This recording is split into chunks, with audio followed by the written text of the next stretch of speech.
Testing, looking good. It looks like the audio is good, so let's take a look. And I need to pop out the chat so I can see what's going on here. 1 second, guys. There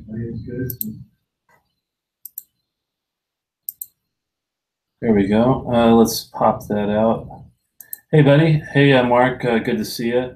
Hope you feel better. I know it's pain having the flu. You're a trooper for being on the side there. Appreciate it, helping out with the moderation and the chat. It's never an easy thing to do, that's for sure. I'm just getting this out so I can actually see the comments a little better. All right, thanks so much for coming on board. Hopefully, okay, it sounds good, and I hope the video is not too sluggish.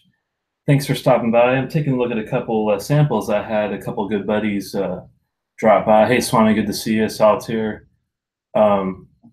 Travis, and Everwind, and Bill, the Whiskey Dick, Santa Cruz, and Welsh. Thanks for stopping by already, guys. Good turnout.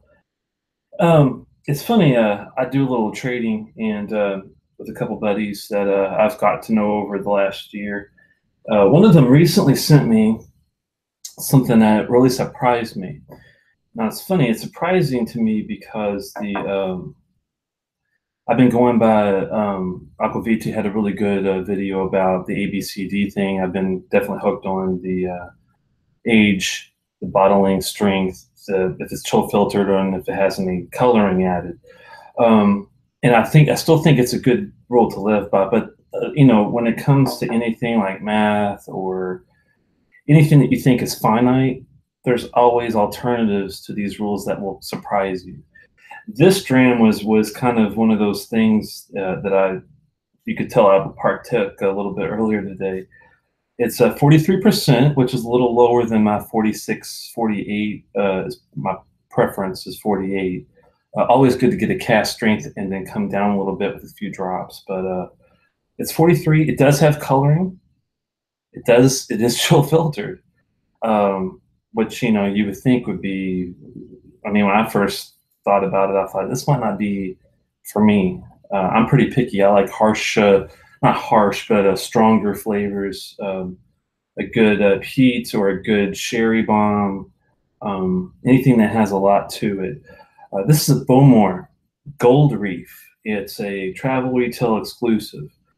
And the only Bowmore I've ever had is the 15 Darkest, which is something that when I was watching the Scotch For Dummies, they were really in, specifically Andrew, which we have similar wheelhouses. Similar tastes, and he was really into that dram. So I thought, when I went to a Scotch place in Baltimore called Birds of a Feather, they have a really good selection there, and they had the Bowmore 15 Darkest. Got it, and the sulfur was kind of, at first, threw me off. I didn't know if I was going to be into this, but when you get the sulfur, the peat, and the sherry notes and everything together, to me, it actually worked. So I think it's a damn good dram. With this, I thought, well, 43% coloring, chill filtering, what are we going to get ourselves into here? But let's have a little pour. I did have this earlier with a pour that was that let it sit out for 10, 15 minutes. This is my usual thing, and well, we might as well just go ahead and finish that. Why not, right? It's not that much, really. That's only like a couple fingers there, if any. I had a good pour earlier, and this is one that, man, I might have to tell Mark, if you're listening, Mark, if you're traveling, I might have to get you to pick me up a bottle of this. It's that good. Just to give you some ideas, I took some notes earlier on my experience, and I'll kind of go over those with having a little sip. Tell me what you guys are drinking as well. Always interested in seeing what you guys come up with. I go by a lot with what I hear of other reviewers in the whiskey fabric. Swami's got a great channel, Aquavita, Scotch For Dummies, Scotch Test Dummies, Whiskey Dick, Malted Man Cave, Whiskey in the Six. There's a couple guys in Austin I've been watching recently. I can't remember the name of the channel, but I think they've been doing it for quite a while. They're really good. I'm sorry for forgetting the name, and of course your old school Ralphie, and people have been doing it forever. So here's cheers to you guys. Um, this one is funny because you can get a lot of oil, a lot of oily fruit off the nose right off the bat. And being 43, it runs pretty quickly, which, isn't a good sign necessarily, but, it is what it is. But you get a really good nose because there's a lot of fruit. And you get like that briny seaside campfire, beach campfire thing going on. And I got like s'mores and like s'mores with some milk chocolate, because you get the Hershey's chocolate in there too with graham crackers. It's really, really, really a nice nose. I'd like to let it sit out a little longer, but since it is 43%, we're going to neat land. We're not messing around. I would not add water to it at all. I know a lot of reviewers like to add water to make things on the even playing field. I usually typically don't add water myself unless it's above 48%. That's kind of my personal threshold. Everyone, there's no right way or wrong way to do this. It's your personal preference, but that's just me. I just know from personal experience, anytime I've ever put water on something below 48, I find myself kicking myself in the back for doing it. But let's go and try the palate here. Mm.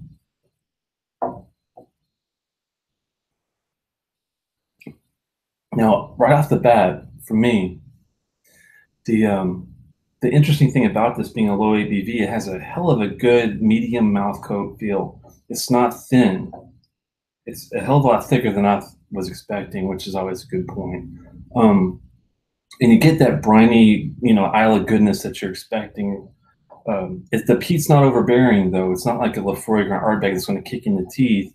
I like that kind of flavor, of course, but if I'm looking for something a little more balanced, I'm going to go for this with the fruit. You have to like a fruity dram. This is not a dark fruit like a Glendronach or, your heavier plum or port casks or sherry, wine casks that are deep like Burgundy or any of that. This is a little more of a lighter fruit. You get a blast of peaches and cream.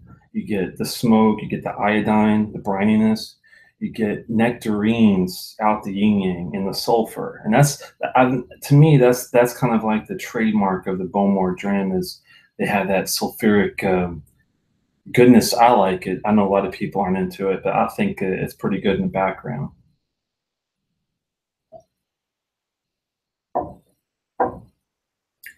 And in the finish, it is long, surprisingly, also for 43%,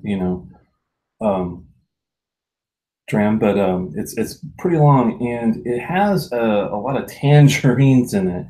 It starts off with like a rhubarb pie. Sulfur kind of goes into the rhubarb with a bitter, fruity finish in the back, but I guess that's where I got the rhubarb from. But it definitely has a tangerine feel. And it's funny, I always put musical songs to drams that helps me remember the experience. That's just one of my own personal trademarks, I guess. And to me, when I had the end and I got to the finish, it reminded me of an old song I used to like by the Flaming Lips. They're a band from Oklahoma City, kind of a punk / alternative electronic band from Oklahoma City in the started like '83. They've been around for a long time. They had one of the popular songs was called "She Don't Use Jelly." It's the one where she uses tangerines, and that just got in my head. So the theme to this dram is she don't use jelly. I'm not sure if Scott is still with us, but he's from Wichita. He might even know who I'm talking about. They've been around for a long time. But it's a good one. Sorry I haven't been able to keep up with comments. I've been trying to just have fun on the side. Anybody had? I think you pronounce that Dulcic. I'm Dulcic. I'm sure I'm butchering it. Winelight. I apologize. From Glenmorangie. It's funny that you mentioned that. And right here, if I'm not mistaken, there is. It looks like Glenmorangie Legends Collection Duthic. It's a travel retail exclusive, 43%, most likely chill filtered and colored. So But you know, going by the Bowmore, that might not be a bad thing. So we might have to take a look at that very soon. If you're interested, if you're want me to take a look at that next, I wouldn't, you know, mind doing it. It's another a sample that I was thankfully ever able to get. Tonight we're going to do something a little different though with the next one we're going to try. Oh, good to see you, Hogan. Glad you stuck around, my friend. I'm not sure if you caught earlier. Oh yeah, looks like you've been on for a bit. Just did the Bowmore Gold Reef. It was actually a pleasant experience, you know, compared to lots of other travel retail horrors I've heard about. Um, I haven't had a bad one. The Lafroig PX cask, the Lafroig QA cask, to me were actually pretty damn good. And I know some people weren't too thrilled with the QA because the vanilla, you know, notes are pretty powerful in it, but I don't mind a sweet dram. You know, if you don't like sweet drams, you're not gonna like it. There's some peat in there, but it's not as much as like a quarter cask or of course the 10 cask strength, something like that. Even the triple wood. But it's a nice dram. PX definitely is great. I like the sweetness balanced with the peat. That you know, the Lagavulin Distiller's Edition to me is a great balance, and I look for that a lot. So thanks so much, guys, for I appreciate you guys having the conversation in the background. Definitely check out the Bowmore Gold Reef, though. I was surprised big time.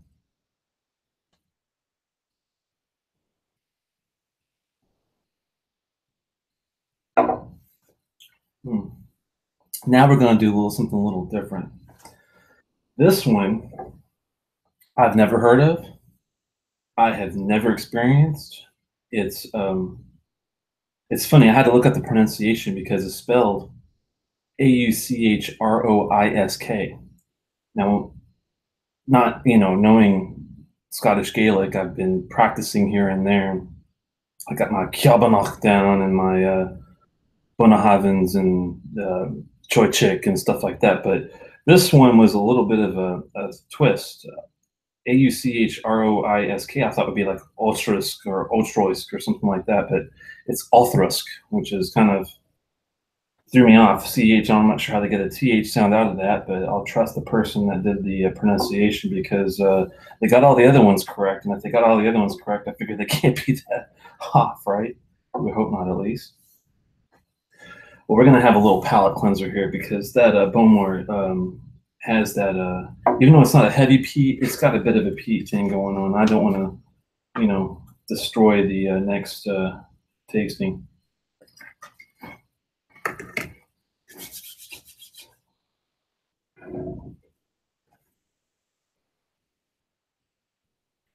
Sorry to eat in front of you guys. It's kind of a necessary evil. Travis, Telex, sorry to ask, but where do you reside? I'm near Annapolis, Maryland. I live about 8 to 9 miles north in a place called Severna Park. It's rural, but it's not rural. It's kind of an unincorporated city, I guess is the word for it. It's a town. It's run by Anne Arundel County. I'm kind of between Baltimore and Annapolis. And when I go into work, I go into DC. So I've got about a half hour to 45-minute drive to New Carrollton Metro, which is in DC. And then I ride the Metro in for about a half hour. And I work in Lafayette Plaza, which is right near the White House and Smithsonian and all that. So he's a nomad. That's where he's needed. Well, yeah, I guess that's kind of true. I mean, I like to travel. I have been to Montreal, and it's a great city. I was lucky enough. I also do ham radio on the side. I like to take a transceiver. I'll go on mountaintops. I went to Mont Royal, which is not a huge mountain by any means. It's a one pointer and a summits over the air thing that I take part in. And you walk up and you sit down, you find a little area, you put a little antenna up, and you can talk to people all over the world. And had a chance to go with the family when I drove up through Cooperstown in New York, stayed there, walked at the Baseball Hall of Fame, and then drove up to Montreal, stayed 4 or 5 days, and it was awesome. My little girl, she's 8, she loves the French culture and had great food there. Oh my goodness, it's my favorite place next to New Orleans for travel. And New Orleans is also French influence, so there you go. And I'm from Louisville, Kentucky originally, so I think it's just in my genes or blood or something. But anyway, let's look at the Auchroisk. 11-year-old. It's a 56.4. 56.4. That's hot. That is a hot baby there. Let's take a look. This is not, I usually put notes on distiller.com. If you're looking for some of my writing, I usually do a writing and post on Twitter every 2 drams. I do take a look at. My section is going to be under distiller.com/profile/telex/notes. And that'll get you to where all my little mini reviews are, basically. And go back to, I closed the wrong one. That's always lovely. Let me do a quick search here. 1 second, guys. Sorry to get in your face. And get back to some of the notes for the Auchroisk there. L-U-T-H. Interestingly, C-H, sorry. A-U-C-H-R-O-I-S-K. They have a bottle in here. They actually have a few. They have the 10-year Flora and Fauna, the 20-year, a 25-year. Those are the 3 bottles they actually have in the distiller database, we'll call it. I'm going to write my notes eventually on the 10-year Flora and Fauna. That's the closest one to this 11. Now, what I'll do is I'll put a disclaimer that just says this is actually for 11-year, not the 10-year Flora and Fauna, so people aren't confused. I've already had a buddy that was the one that gave me the chance to try this. He's got a review already up there. This is from the Exclusive Malts, guys.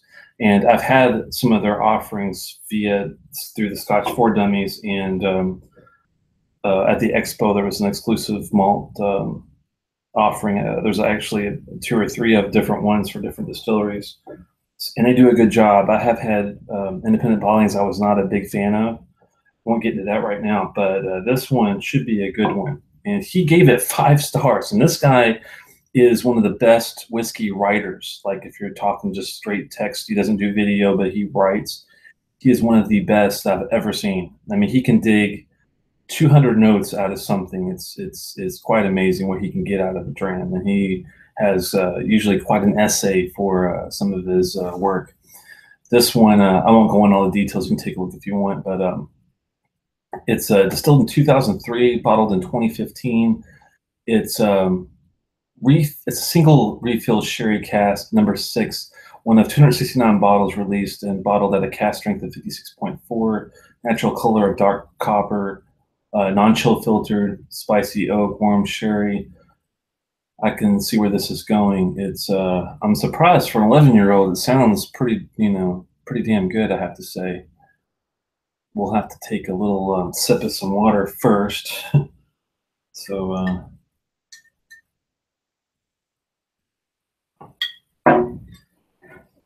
sorry for my plastic spoon, but I've heard, I'm not sure if it's really true, but always use a plastic spoon. Don't use a metal spoon for whiskey. I'm not really sure if it makes really that big of a difference, but I figure if I cannot, contaminate anything, I'll do whatever I can to not do so. I do need to get an actual dropper that a lot of these guys use, but I haven't gotten that far yet, so we'll see. But let's have a little look here. I think we'll go with a fresh glass here. Yeah, this one we've already dealt with. This one.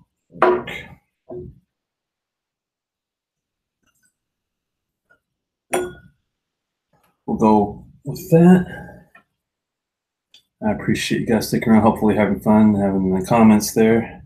I'll have to work with Drew and see if I can get a way to capture the comments sometime and have it where we can, reflect back on it. And I'm sure I'll miss a ton of stuff, and I apologize. But I'll, when I'm done having this dram, I'll get rid of the table, come and type a little bit to you guys if you're still around.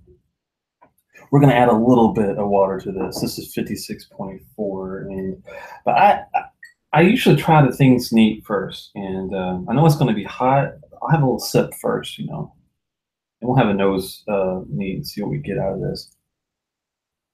Oh wow, hmm, that is interesting.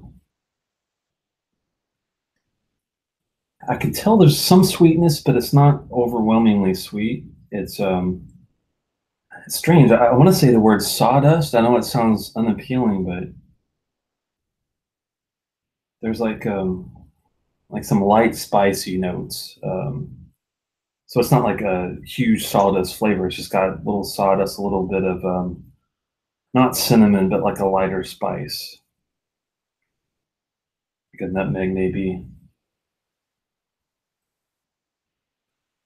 This is clinging to the glass, so that's a good sign. It's definitely got the ABV. Have a little sip to help with the nose.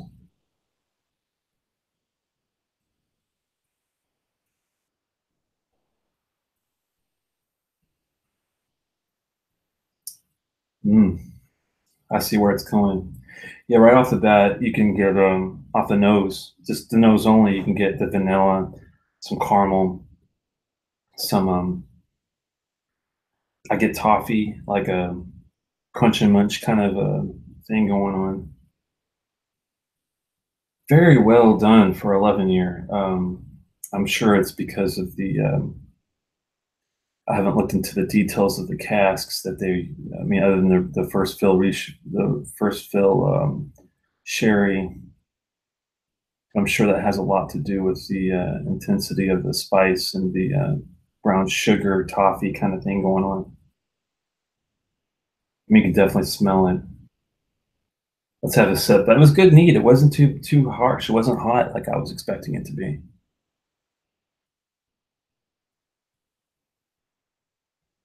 Thanks a lot, Mark, for stopping by. Ooh, ooh. I mean, there's brown sugar and there's like sweetness, but this thing is very well balanced. I mean, this is not Auchentoshan three wood sweet. This is not, your American oak or your what are the really heavily sweet drams that people kind of think are cloyingly sweet. It's none of that. This guy is got some darkness to the with the bite of the alcohol. I don't even need water on this. That's surprising. I thought the Abelauer Abana was a little hot, but this guy is not surprisingly. Exclusive malts, man. If you ever find a bottle by those guys, and I have never had a bad one. I've had at least three or four. This is probably my fourth one. I would definitely check it out if it's a distillery that you like. You know, I would love to get my hands on like a Bunnahabhain or a Kilchoman. Of course, your Isles Lafroy, Ardbeg, Lagavulin. And I have had a couple Lagavulins by the Exclusive Malts. They did a Lagavulin 8's cast strength. Had two different kinds actually. I had one of a certain bottling and one of it like a sister bottling, and they were both damn good. The funny thing is, though, I will say the nose on this is not as impressive as the palate. It's just not as it's not there, and that's why sometimes if I do a nose and I'm not getting everything, and I know there's something else there, I'll have like a mini sip. I'll go back to the nose and see if it brings out anything. Sometimes that does help, for me at least. The nose is really subtle for the taste.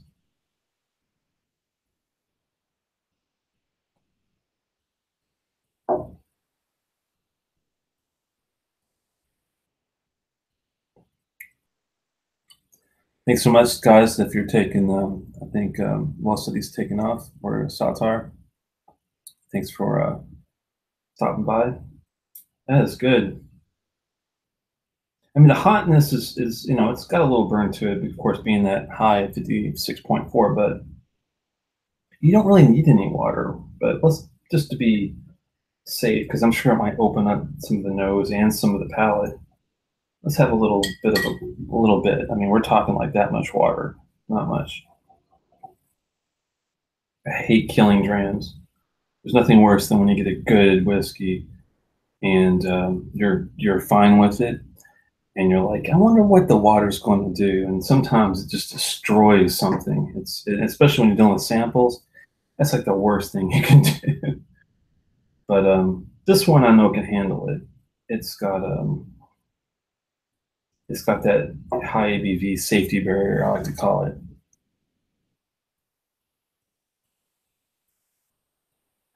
Looks like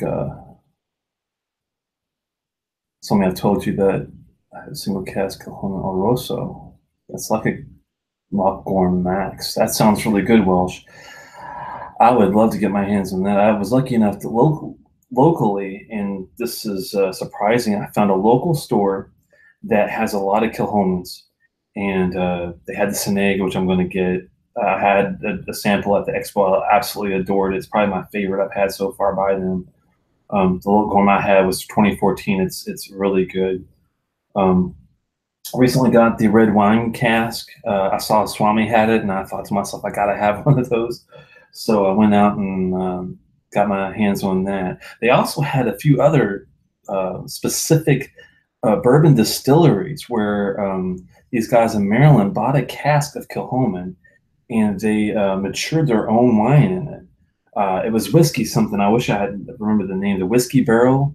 It was a specific distillery that had an offering. There was like three or four other ones they had there. They were all about around $100. Wasn't anything extremely expensive. And I might have to take a look at a couple of those and see. The guy that was the vendor, I guess you call him, was telling me about that, and had my eyes on a few other bottles. They had a really good local place I finally found. It's about a half-hour drive, but if I can, and the prices are pretty good. I think I could save like $15, $20 on one bottle. So if I can do that, even if it's a half-hour drive, I think if you do the math for the gas, it still would pay for the difference. So I'm gonna be going out hopefully Wednesday to get maybe something, but I'm thinking about getting a couple. You can't see the entire basement down here, but I got a couple bookcases I like to get for display. I've got a couple shelves already down this way. I'll get a bookcase for over here, a bookcase for over here, and put out some more bottles basically. So that's on the radar. Um, and I've got a couple bottles that I haven't even opened yet, and a couple that for Christmas I'd like to do. I've got a Hibiki 21 review coming. I've got an Ardbeg coming, and some other ones over here that are samples that I'd like to get to at some point. The finish on this is really, really good. It's long.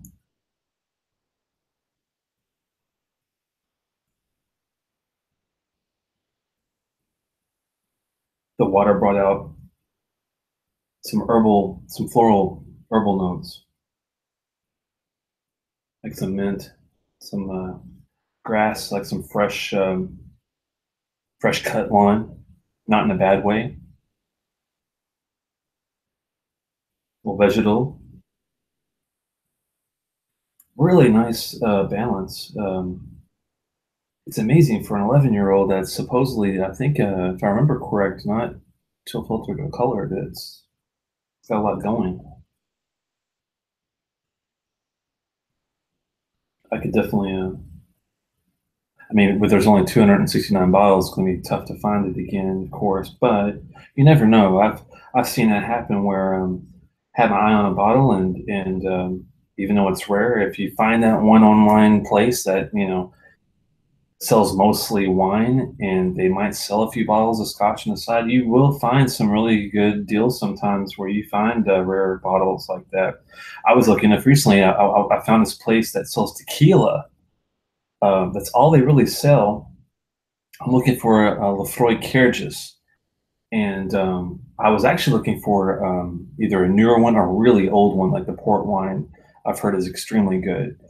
Um, we'll have to take a look at the port line if I can ever find it. But I was able to find the 2014 Auchroisk carriages Amontillado, I think it's like Amontillado cask, and had never had a wine based off that, but I've heard it's really good. Looking forward to trying it, and that'll be a definite review we'll have to do. I have had the 2015, the 2016 Madeira, and the 2017, which is the new quarter cask carriages, but the 2014 is going to be special. And if I ever get that portwood, oh my goodness, I will just lose control. I have not found a place that has that, but do your homework, and sometimes you can find some, if you do your scouting, detailed scouting, you can find places to get just crazy rare things. And for a good price, I think I got it for like 80, 90 bucks, which is, you could probably go online to Scotch whiskey auctions and spend 200 or 300 pounds on a bottle after shipping and fees and all that mess, so.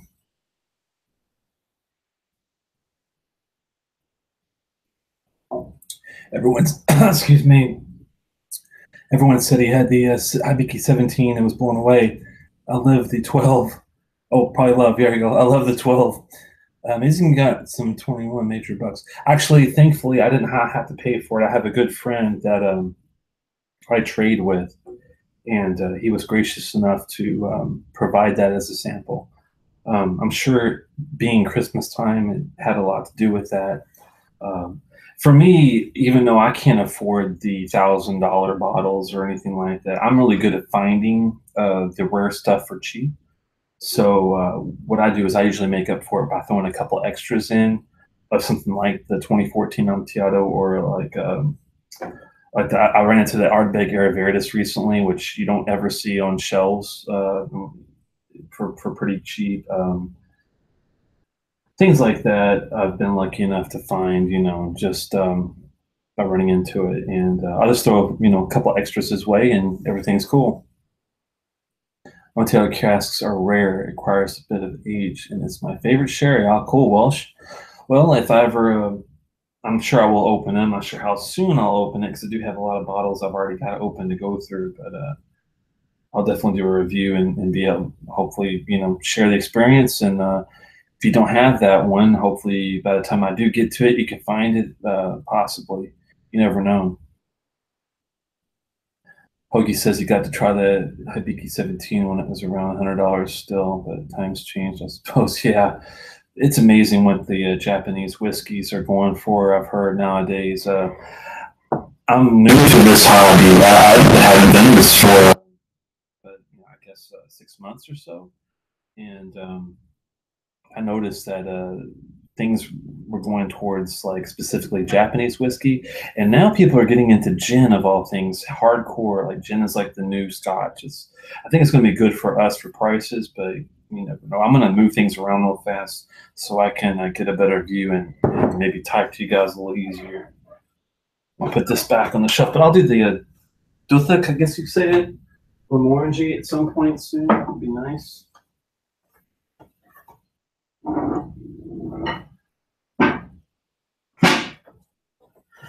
Bring my old chair around here. It doesn't squeak, so that's why I'm using it instead of the nice black one behind me. I'm going to bring up the view so I can make sure that it's not my face.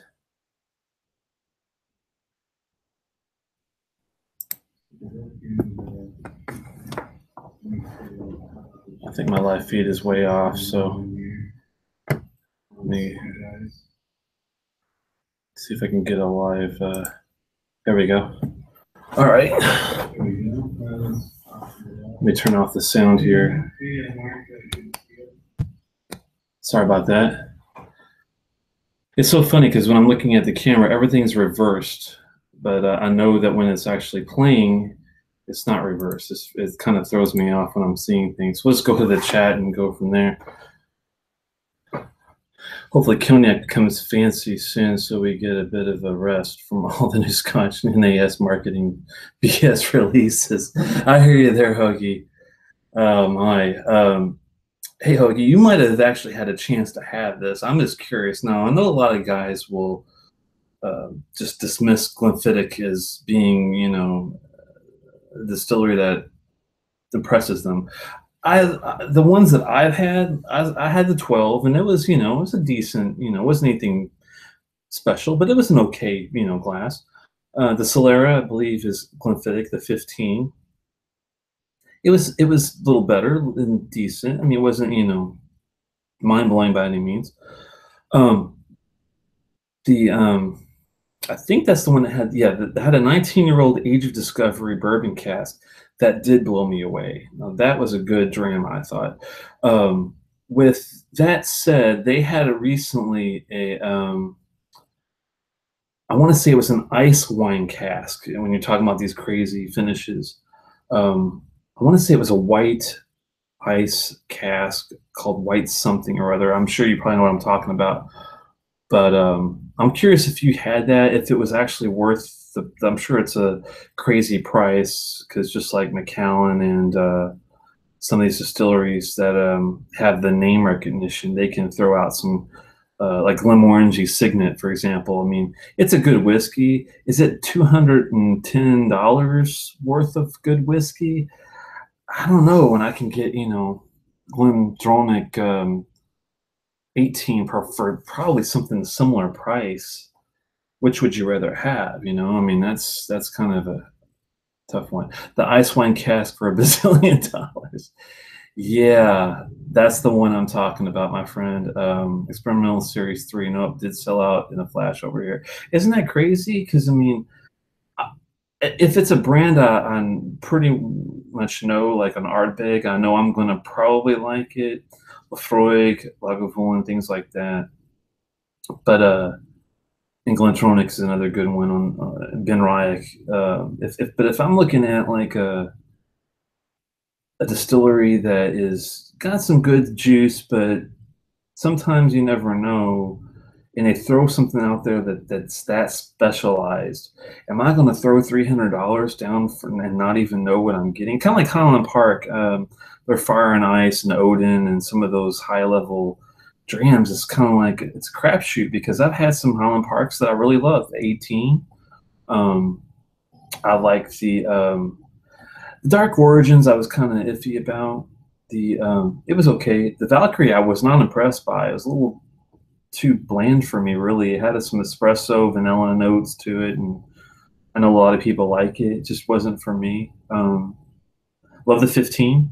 I guess I loved the age statement Highland Park series. I haven't tried the full volume and some of those other ones, but I had a friend send me Fire recently, which I'm going to do a review on at some point, probably closer toward the New Year, maybe, or maybe around Christmas. But I just don't know if I'd ever throw down that kind of cash for something I'm not quite sure it's going to be worth it. I mean, because to me, $300 is a lot of freaking money to drink. That's a tough one. But the ones that are sure things, like when I saw the Dark Cove or I saw the Kelpie when it came out. I mean, even though it was definitely a crapshoot, it's something I know that they can't really screw it up too much. I've heard that the Blasta, which is an old Ardbeg offering, was kind of a curveball. Some people hated it, but thankfully with that distillery, it seems like it's fairly rare. But you never know.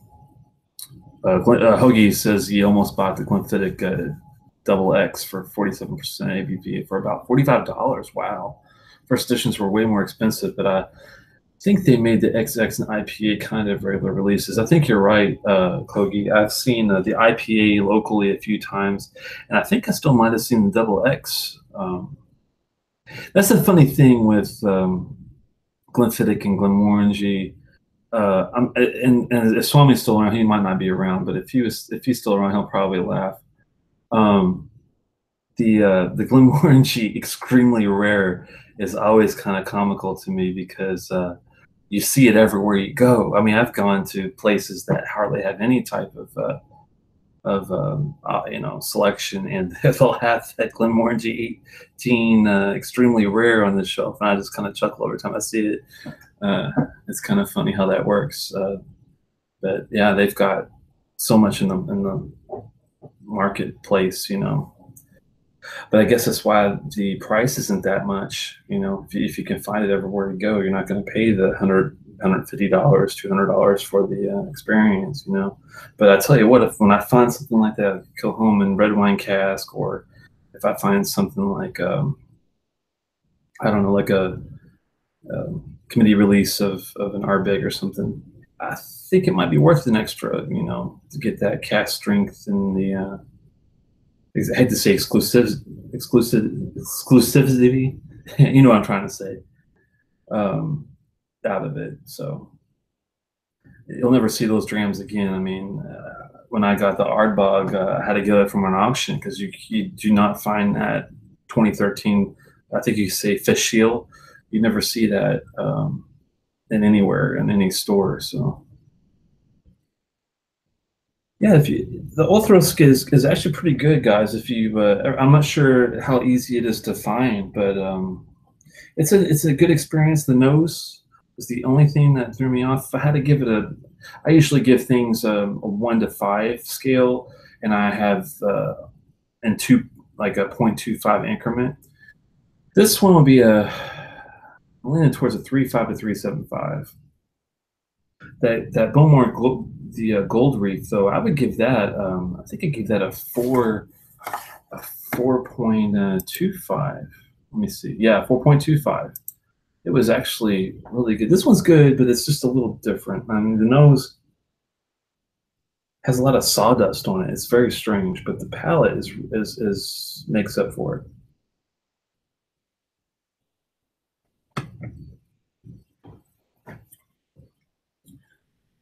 Mm.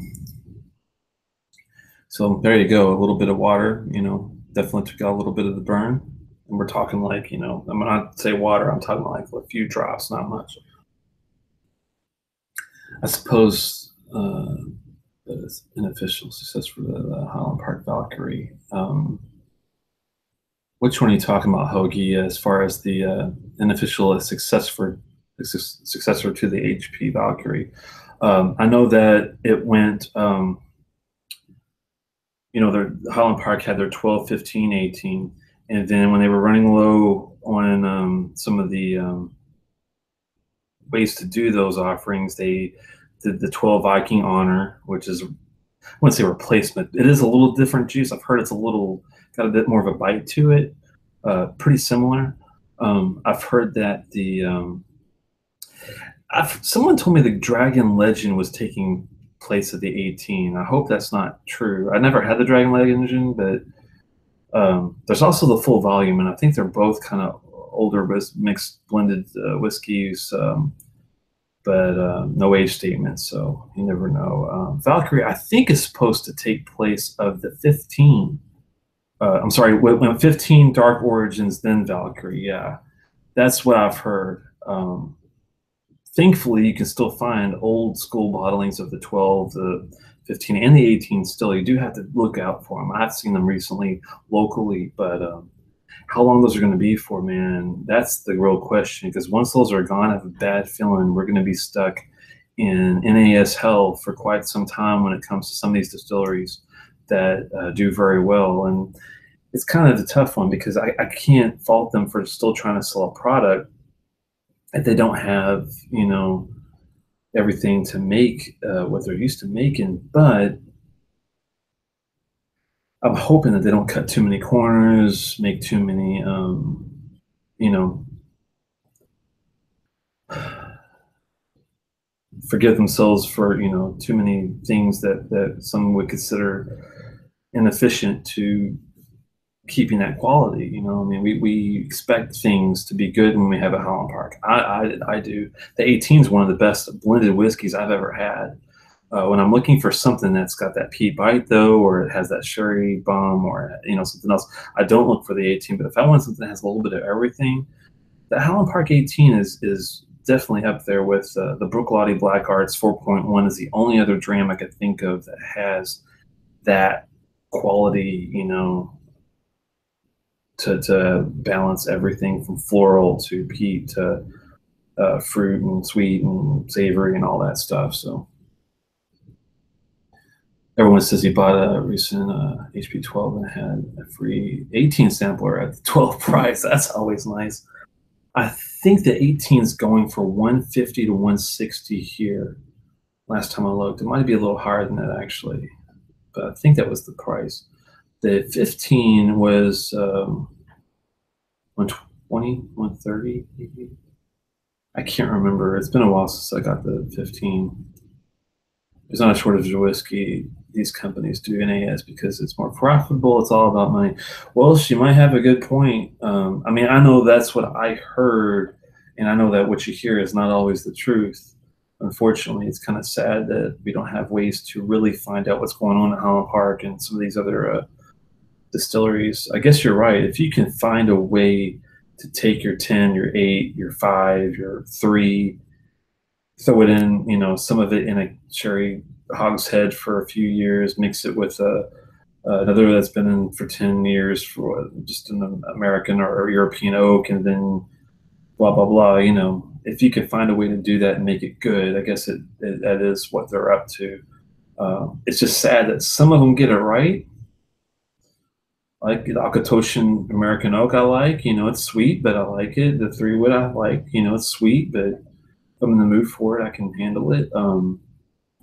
The Tomatin Decades, I wouldn't consider it NAS because it does have specific decades that they use, but it's kind of NAS, and there's really good old stuff in there. The Lore is a good example of an NAS that's very well done by Lefroy. But there have been some burns. I mean, I felt like I got burned by the Dark Origins. It was okay. I really felt, I mean, I got a sample of the Valkyrie. Thank God I didn't buy the bottle, but if I was shelled out $70, $80 for that bottle of Valkyrie, I probably would have been pretty pissed, to be honest with you. That's just not, to me, it wasn't $80 whiskey. It might have been $50, $60 whiskey, but the Magnus is actually great, I think, for the value. Highland Park got the Magnus, I thought, pretty well, right. It's $35, $40. It's a great alternative to the Johnny Walker Black if you want a daily dram or something that you sip on every other day. That's my take on it.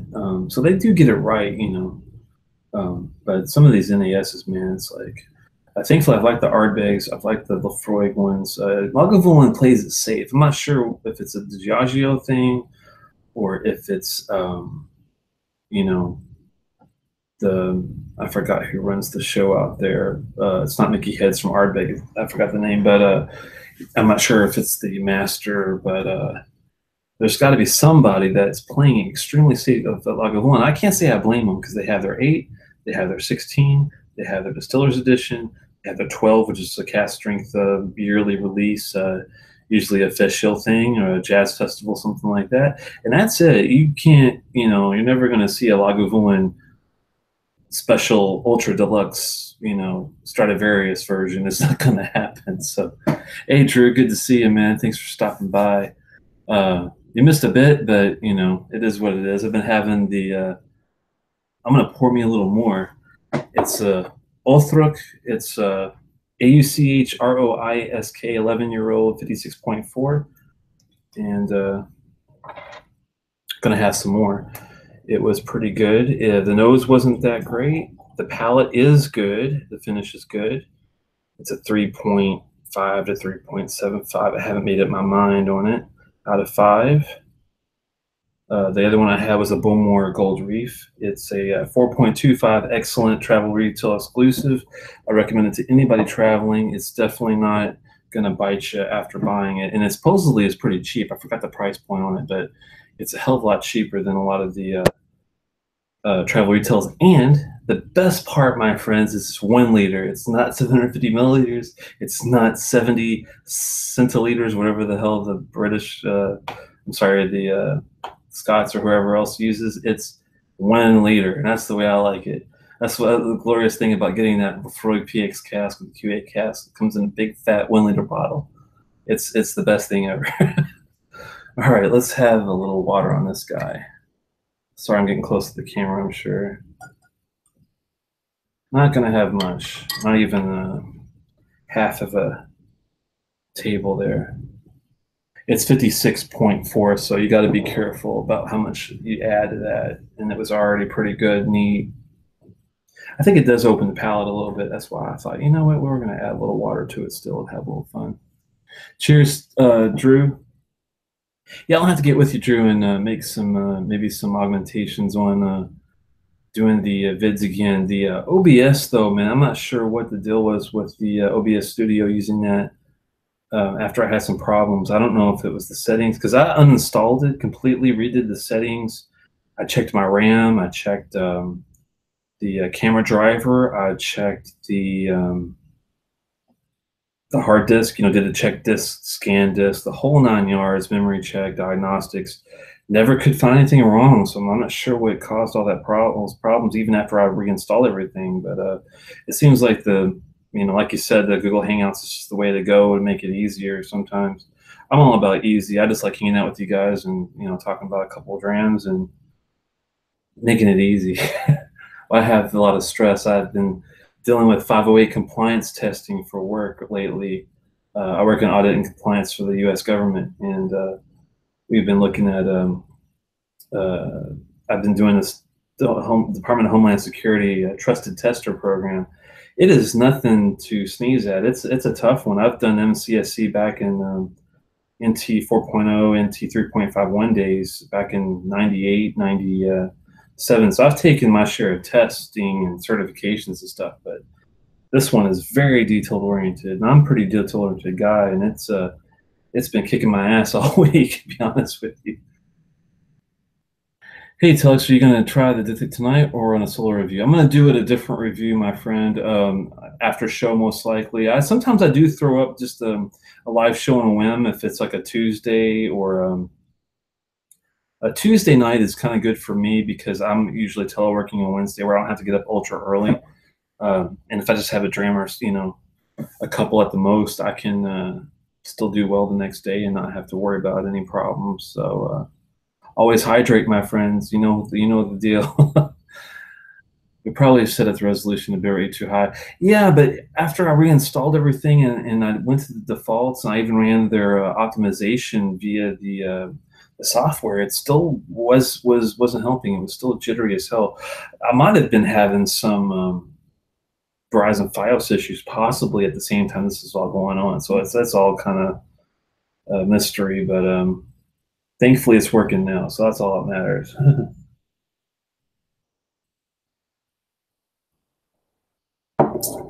Oh, thanks for checking it out, Hoagie. I missed you going to bed.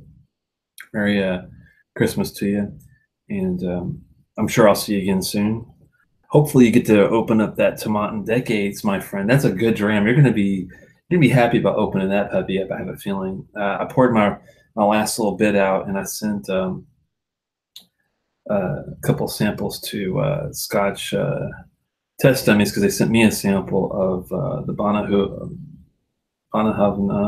13 Marsala cask. So I felt like kind of I needed to send them something in return. So how that goes. Hopefully the Scotch 4 dummies will be able to do the Kelpie review soon. I've been looking for that. I've got a sample of the committee release and a sample of the original release. Not the original, but the limited release, the basic release as well. So I'll be sipping on that when you guys are doing your review and during the live show. That'll be fun. That Kelpie, man, you guys aren't in for a.